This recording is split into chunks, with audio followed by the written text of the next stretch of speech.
I can barely believe it, but the Miami Dolphins and Jaylen Waddle have agreed to terms on a 3-year extension worth $84 million, keeping him in Miami through 2028. Thanks for tuning into another edition of Another Dolphins Podcast. And Joshua Houtz, I was talking to you right before the show.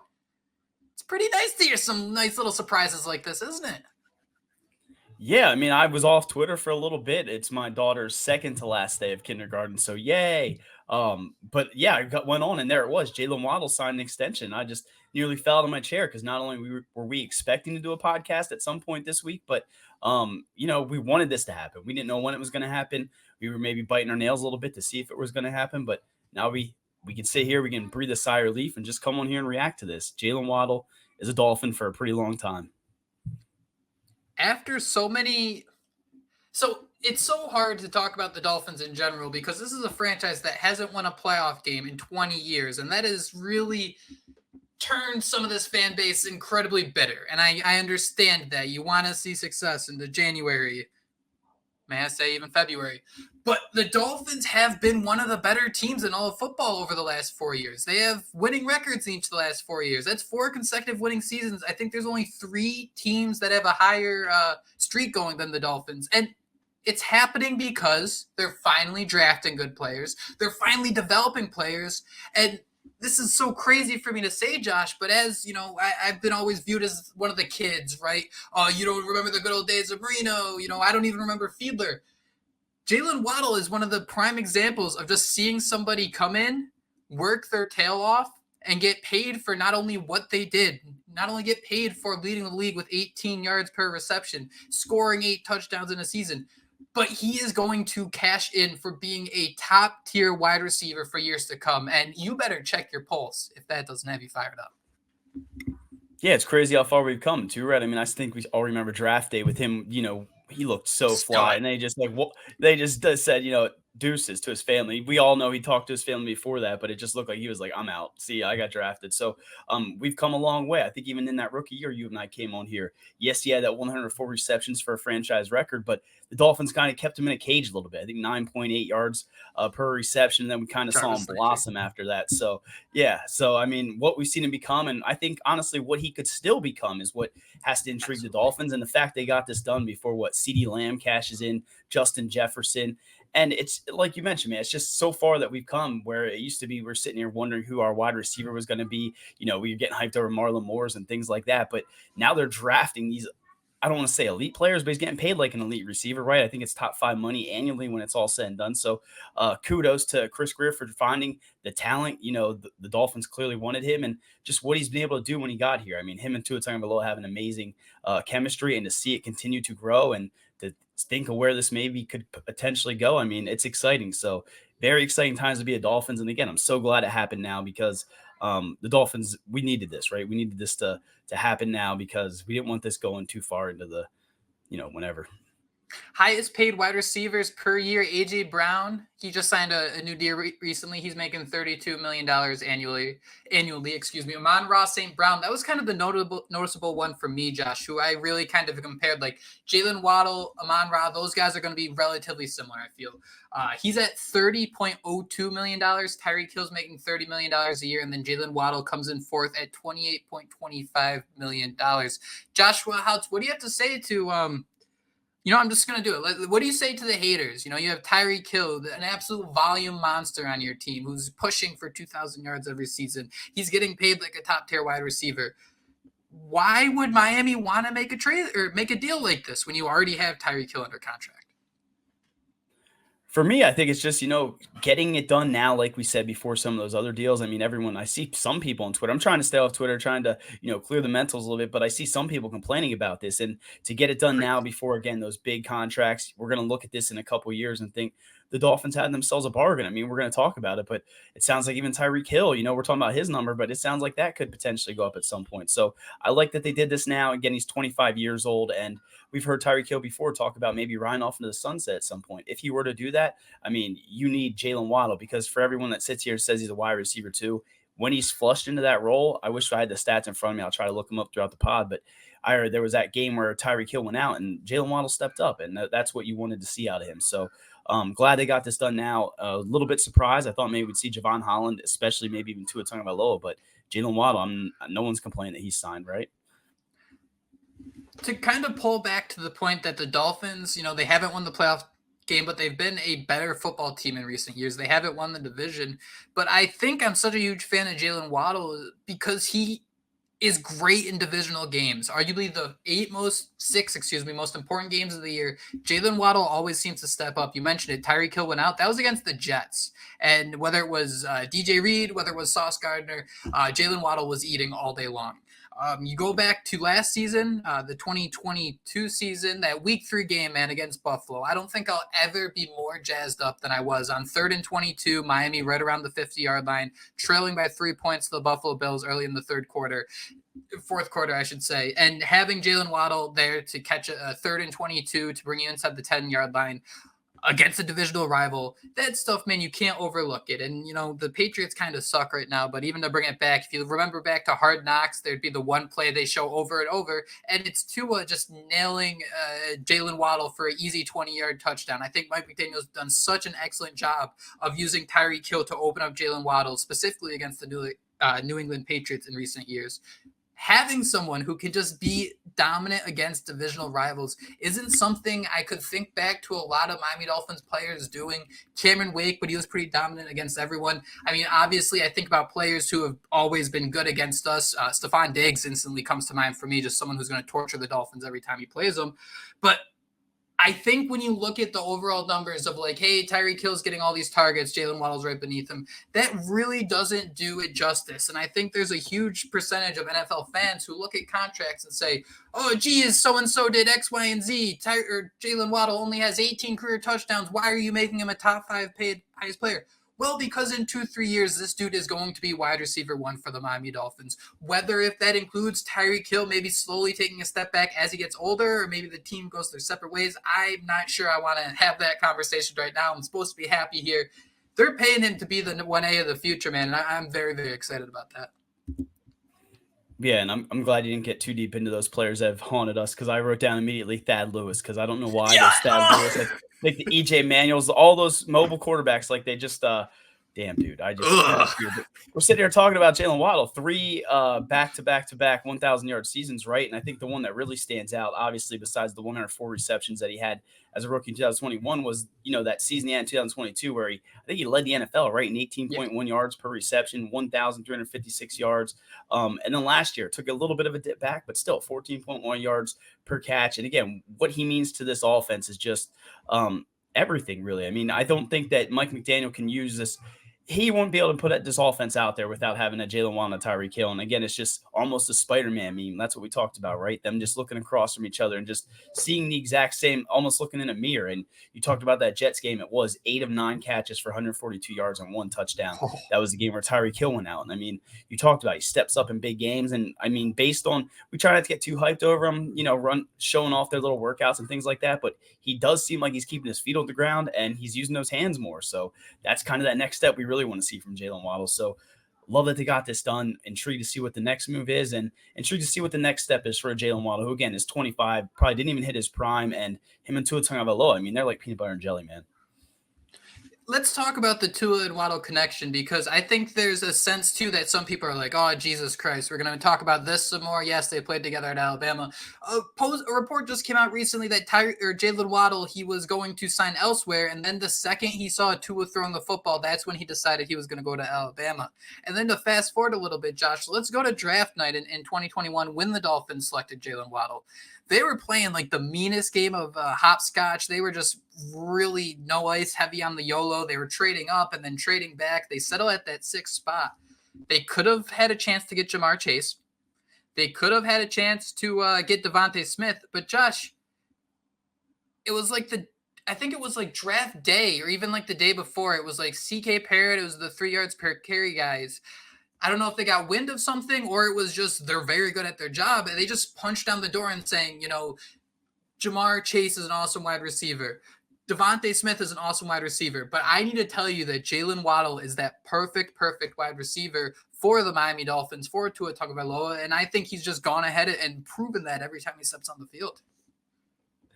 Yeah, and I mean, I'm going to be the first one to admit, I think I planted my flag on Devontae Smith. It was like January. I think he had a big Can't game, blame and I you. think yeah, but once I did that, then I kind of couldn't go back. So I kind of stuck on that mountain, kind of, and I like what he became, but you can see what the Dolphins saw in Jaylen Waddle, right? It's that insane speed, and again, that chemistry. Not to say him and Devontae Smith don't have a chemistry, but I mean, where Tua Tagovailoa knows that Jaylen Waddle is going to be on the field, Jaylen Waddle's there, and again, it's going to go to an entirely different level. I mean, we added some other pieces as we'll talk about all season long. So he did have a little bit of an all season. I said that last, but 36th in receptions I've written down, 26th in yards last year. So those numbers I can see going up, but I don't know how many more targets he can get, right? I think he's getting about 104 plus targets every season, other than that crazy 140 his first year, but 104 and 117 with Tyreek opposite him. I don't know that you can really see many more targets in that, Jake, right? Not with not with all these damn weapons they got.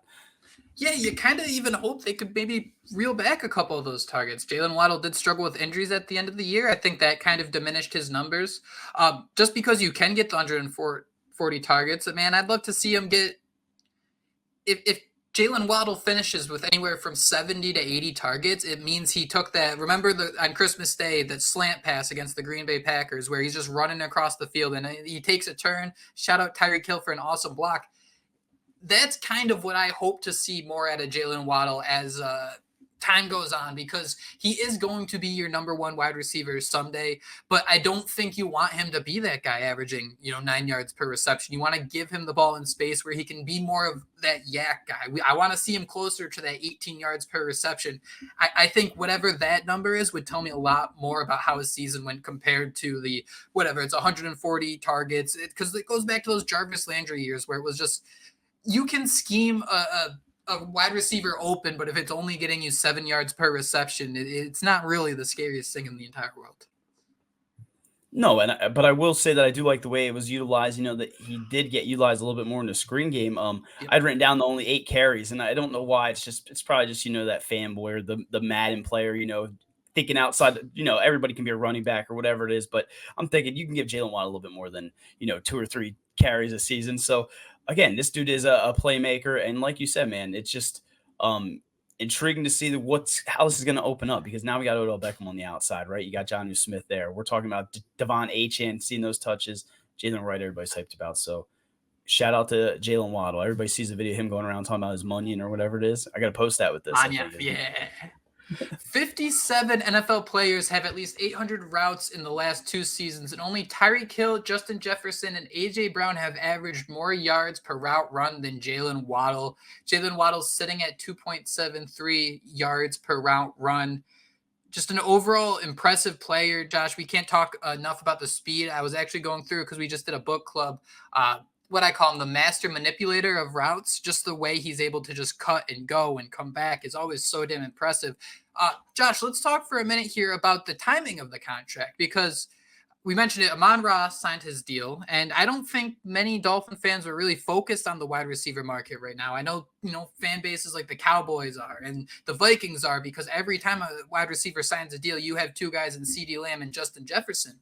But Chris Grier made an excellent decision here in signing Jaylen Waddle early before. I think something I've said before on this podcast, Josh, is I think a lot of these players, a lot of these receivers love they're all making millions upon millions of dollars. They are all very happy, but they absolutely love seeing the headline of so-and-so become the 3rd highest, maybe even the 1st highest paid receiver in the NFL. To be able to give Waddle that and have it be a digestible contract where I think he's going to be here till 2028. This contract extension goes on the back of his deal, so he's going to be playing, quote-unquote, on his rookie deal, the rookie 5th-year option. And then when it's all said and done, man, he's still only going to be only, quote unquote, averaging about $21 million per year. Yeah, we keep talking, at least I keep talking about Justin Jefferson, getting that next contract. And who was the other one? Who was the other one I keep talking about? Justin Jefferson CeeDee Lamb. CeeDee Lamb. Yeah, CeeDee Lamb. But T. Higgins is also going to get a new deal. So it's nice that the Dolphins got this done, and we're throwing some of those numbers out there, and we're talking about some of the speed. Jaylen Waddle has reached 20 plus miles per hour on 6.5% of his plays as a ball carrier since 2022. Only Tyreek Hill is among players with 100 touches with more than that, with 10.7. So freaking speed demons, man. And then Devon Achane's on that list as well. So we're not talking about Raheem Mostert. So speed, man. It's It's That insane. Mike McDaniel guy, he kind of knows what he's doing. And that too, I think it just speaks to how Miami's done such a good job of knowing its identity. I think that has been so important. Josh, are you surprised that this contract comes in before a certain franchise quarterback? I mean, I think that this is his next step. I feel like Chris Greer's behind there doing his little, trying to figure out who to pay, and we're gonna hear Tua coming down at any point. So, I was a little surprised. I guess I still think that Javon Holland again needs to get paid. Jalen Phillips, he came off the injury, but yeah, I was surprised. Jake, what about you? I definitely think I was, and I don't want to read too much into it, but I do wonder if that there's a scenario where they kind of have a rough idea of what Tua's numbers are going to be, and maybe they're just trying to get some fine nitty gritty details down. I'm not going to read the millions of pages all these contracts are. Shout out the guys at Sport Track and Over the Cap who did that for us. But yeah, that's kind of where my mind's going. Is I think we saw what Pro Football Talk try to stir up a little bit that Tua is showing up and he isn't showing up at OTAs. But everyone who's kind of spoken on the matter of a contract extension have all said, "Hey, it's coming. Like they're working on it. It's going to include a lot of money, and that's just not something you can settle up in 24, 48 hours." Yeah, you talk about them trying to stir things up with Tua. I'm come to think of it, they're the same ones that brought up the whole Tyreek Hill's been looking for a new deal. So they're just out to sabotage the Dolphins. Oh boy, man, do I want to talk about that real quick because we spent a lot of time saying that we thought Tyreek Hill was such a great role model in Miami, that he was always saying the right things. That we're going to take that back. We're just going to take that part back. There's been some hiccups, and I don't want to get too much into that.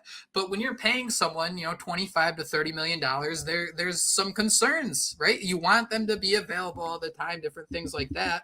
So you did wonder if, Tyreek Hill got into some issues, and then he talk about how much he loves Chris Greer and playing for the Dolphins. So you could kind of see him trying to work his way back.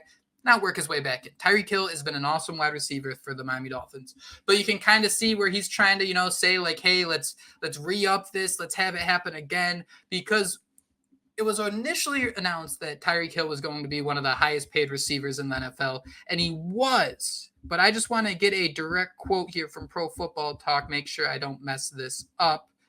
Tyreek Hill's contract, which was sold as a $30 million per year package, is actually worth $25 million annually, which means it's not aging well, which means he's going to want a new deal soon if he hasn't already.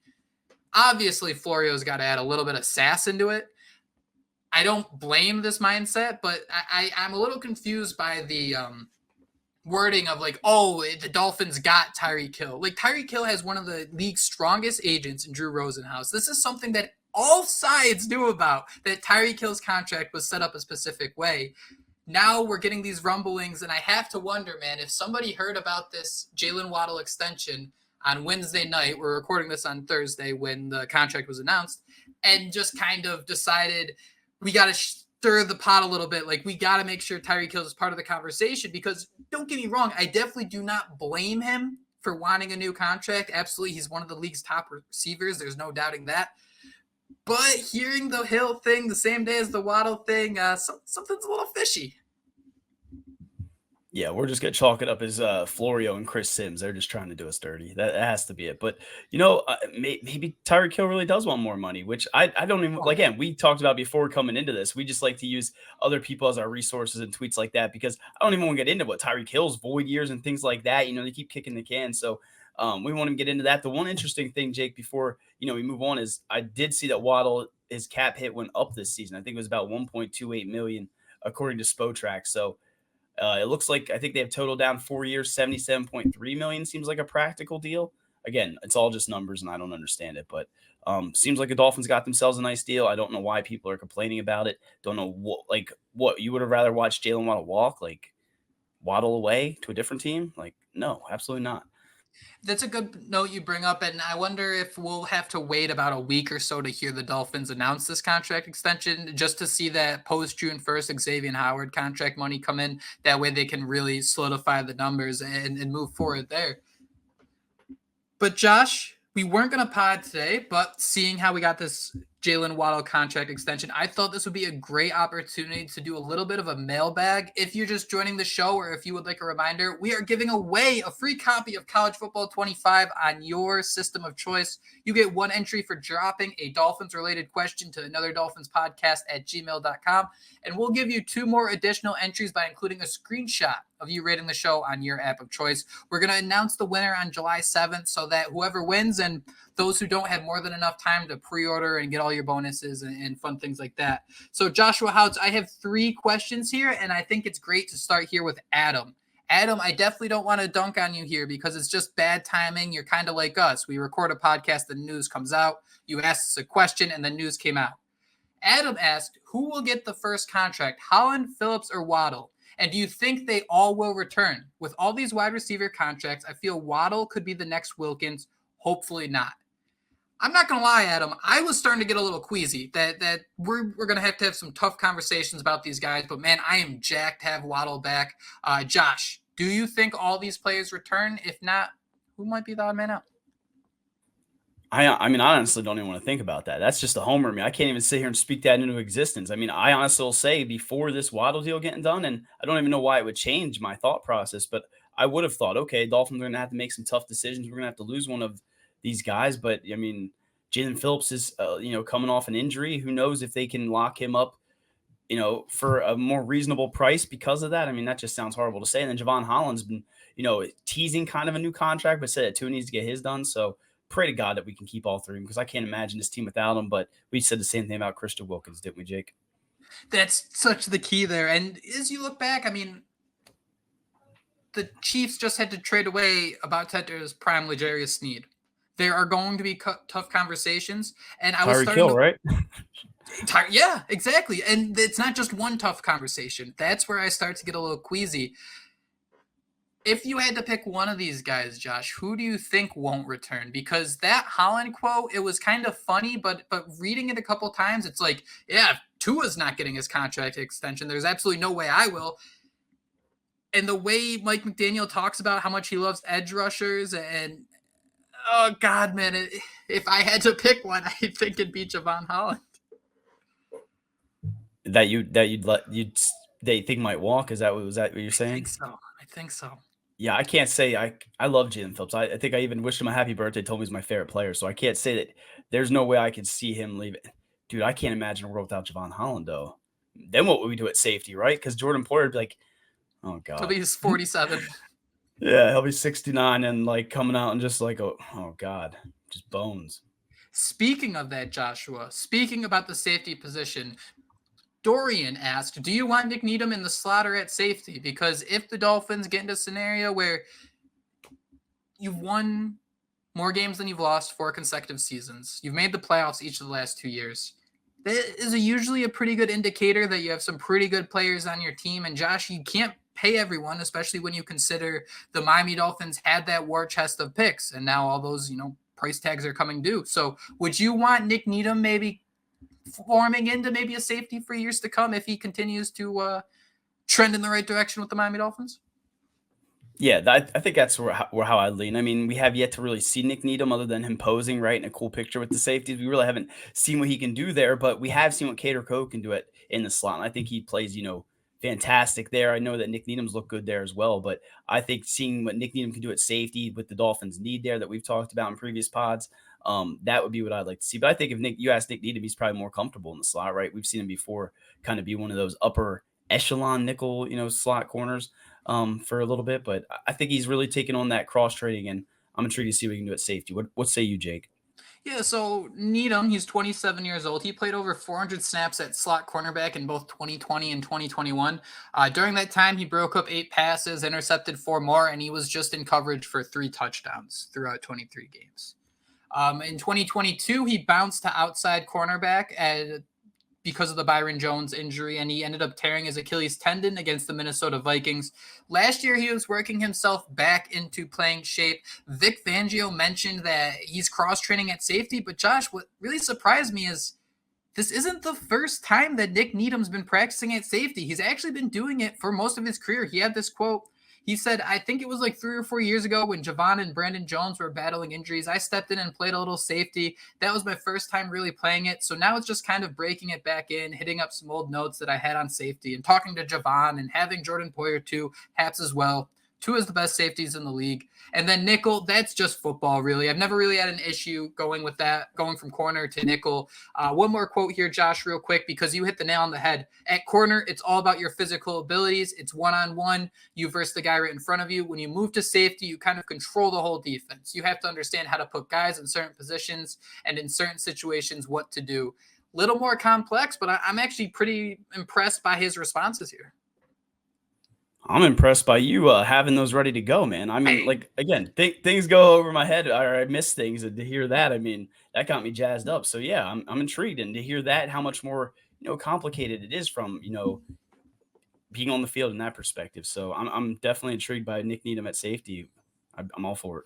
Yeah, and this article on the Finsider, shout out Jacob Mendel for writing this one here. A couple more stats.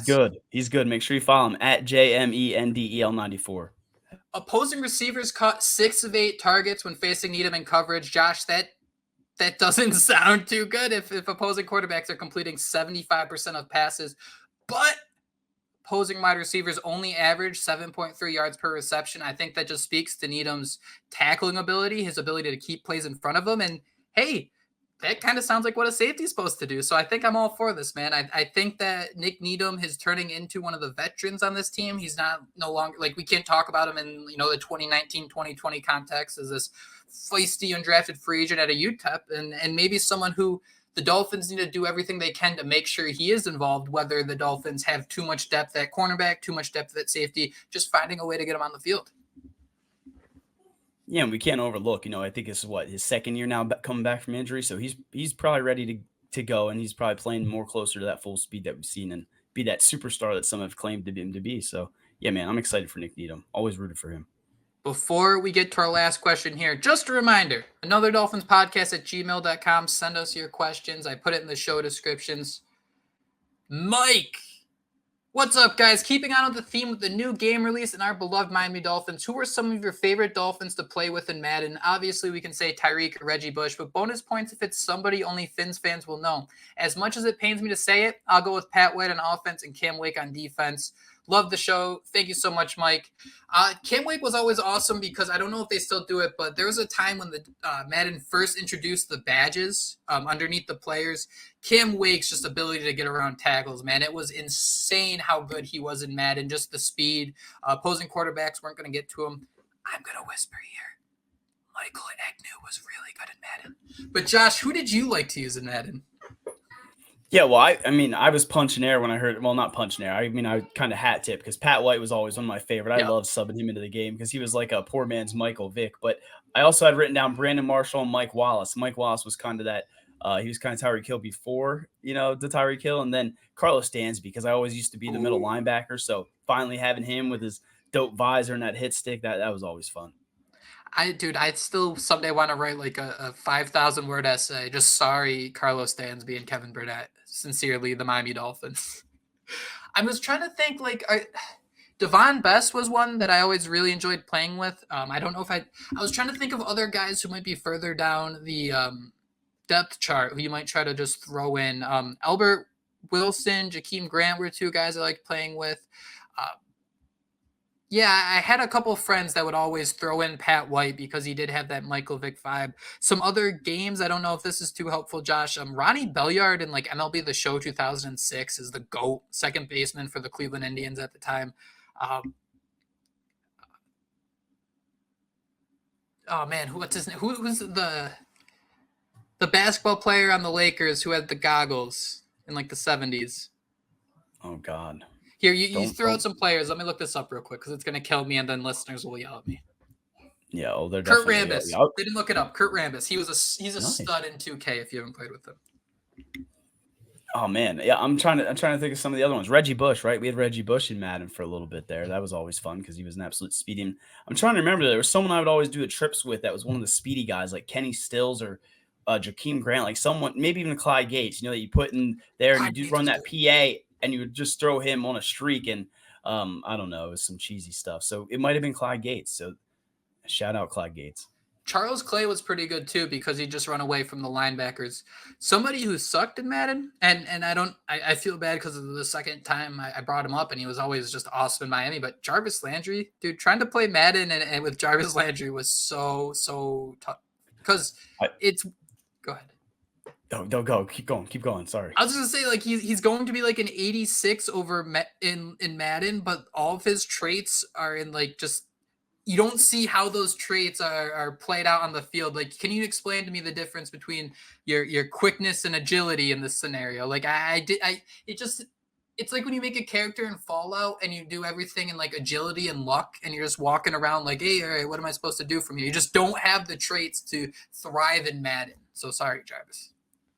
Yeah, they didn't have a dog rating, right? That's literally the meme. Like, that's what they have to put into that game because that's what Jarvis was. He was a dog. I mean, that dude. Darn. Oh, what I was gonna say, I was gonna jump in and say, I thought you were getting ready to say Tua, and I don't know if it's just me at my old age or what, but I thought, having Tua, he's highly rated, accurate. I'm still out there making boneheaded passes when I'm playing Madden, so I thought he'd be a little bit better, but I think that's just more of me just getting older and not being able to read defenses. It's an ode to Tua. Like, there's gonna be the 2 plays a game where he hucks it at a linebacker. What you're doing is you're predetermining too far in advance. It's in the game. It's in the game. It's an EA thing.